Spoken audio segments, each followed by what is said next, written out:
On a crisp Saturday morning in June 2024, I found myself trapped in my own driveway, staring at a gleaming black BMW X5 parked sideways, blocking my exit from my cozy riverside retreat in Willow Creek, Oregon.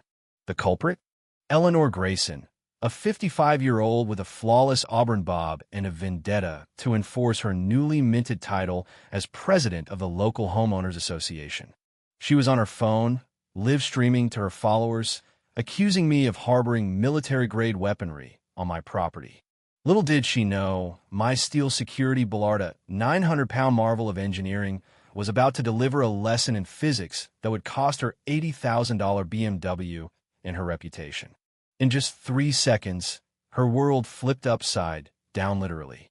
This is the story of how one woman's entitlement met an immovable object, and the internet couldn't stop watching. I'm Ethan Caldwell, a cybersecurity analyst who inherited this serene riverside cabin from my grandfather, Walter. Tucked at the end of Cedar Path, it's my sanctuary for weekend escapes, complete with a private dock and a view that makes you forget the world exists. The only way in or out is a narrow driveway, guarded by a steel Bollard my grandfather installed decades ago to stop joyriders from using our land as a shortcut to the river. I upgraded it with modern tech, a hydraulic system that raises it in half a second, impact sensors, and a control panel that could rival a sci-fi movie prop. It's legal, fully permitted by the city, and marked with bright warning signs. For 25 years, neighbors respected it until Eleanor arrived. That morning, I was firing up the grill for some burgers, the river glinting under the sun, when I heard a car door slam with enough force to rattle my peace.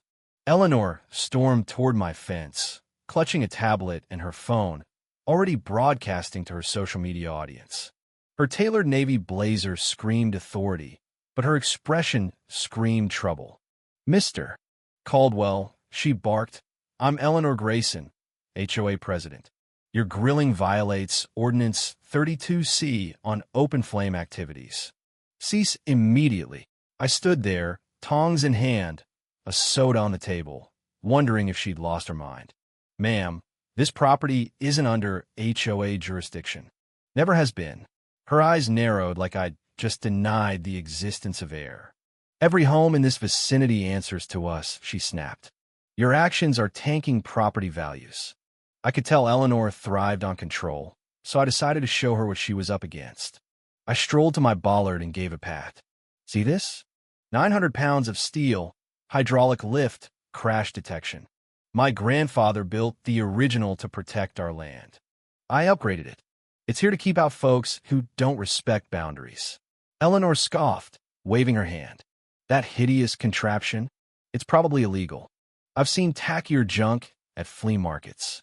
I kept my cool, which clearly irked her. "It's not about intimidation, ma'am. It's about protection. Fully permitted, city approved." She spun on her heel, calling over her shoulder, "You have 2 hours to comply, or I'll escalate this." Her BMW peeled out with a screech, and I thought that was the end of it. I was wrong. Checking my security cameras later, I found Eleanor had been scoping out my property for days, snapping photos, jotting notes, even timing my comings and goings. This wasn't a random visit. It was a campaign. My grandfather, a civil engineer who helped build dams in the 1960s, designed the Bollard to protect this land he'd carved out from scratch. He'd always said, "Defend what's yours, but keep it legal." When he passed 3 years ago, he left me this cabin and his blueprints with a note, "Build smart, stand firm." I'd honored that, but Eleanor was about to test it in ways I never imagined. 2 hours later, I was ready to head to the store. I opened my garage, only to find Eleanor's BMW parked across my driveway, blocking me completely. She sat inside, on the phone with the police, her voice dripping with drama. "Officer, there's a man here with a dangerous robotic device threatening public safety. He's holding me hostage." The irony was staggering. She was trapping me while claiming to be the victim. I leaned back in my truck, sipping water, and watched her performance escalate. Her live stream was picking up viewers 50, then 100, her phone screen glowing with comments like "Stay safe" and "Call for backup." But cracks were forming. "Wait, Isn't she blocking his driveway? One viewer typed. This feels off. When Officer Delgado arrived, his weary expression said he'd dealt with Eleanor before. She launched into a tearful act, pointing at my Bollard. That machine could kill someone. I tried to enforce HOA rules, and now he's trapped me.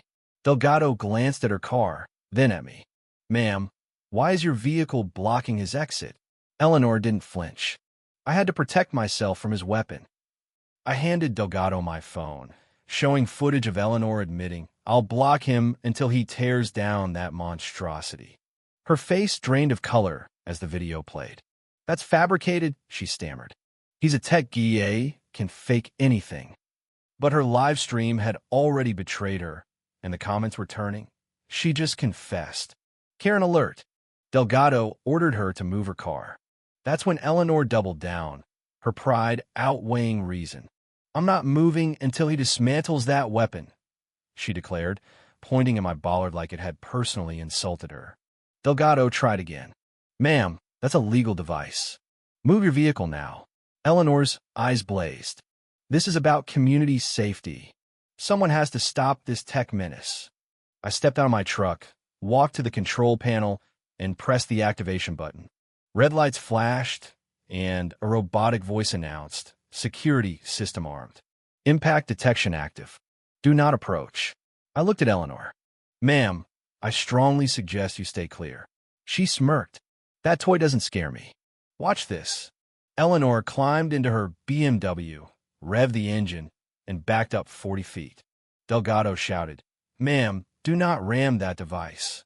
But she was beyond reason, her live stream now at 300 viewers, comments screaming, Don't do it. She floored the gas, her BMW charging at 30 miles per hour. The impact was cataclysmic.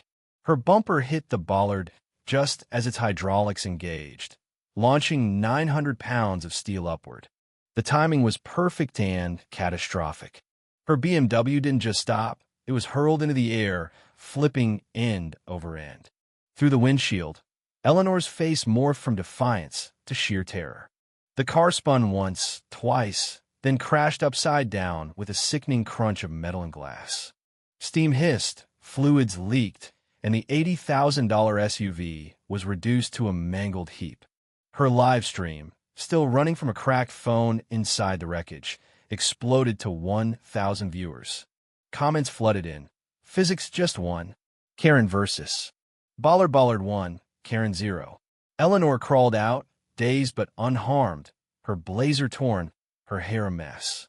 She stared at the wreckage, then pointed at me. He did this. His robot attacked me. The internet wasn't buying it. You drove into it, lady, one viewer wrote. We saw everything. Delgado shook his head, muttering about paperwork. I called 911, calmly reporting the incident, noting it was all live-streamed. Within hours, the video was everywhere, shared 60,000 times, racking up 20 million views in a day. Eleanor Grayson became BMW Karen, trending globally. News outlets from London to Tokyo ran the clip, with headlines like, HOA Tyrant's Costly Physics Lesson. Physics professors used it to teach momentum. Meme creators turned her scream, My BMW, into a viral soundbite. Eleanor tried to fight back. She launched a crowdfunding campaign, Victim of Tech Assault, aiming for $90,000. It raised $82, mostly from her cousin. Her local TV interview, where she claimed I'd weaponized AI, was auto-tuned into a hit song.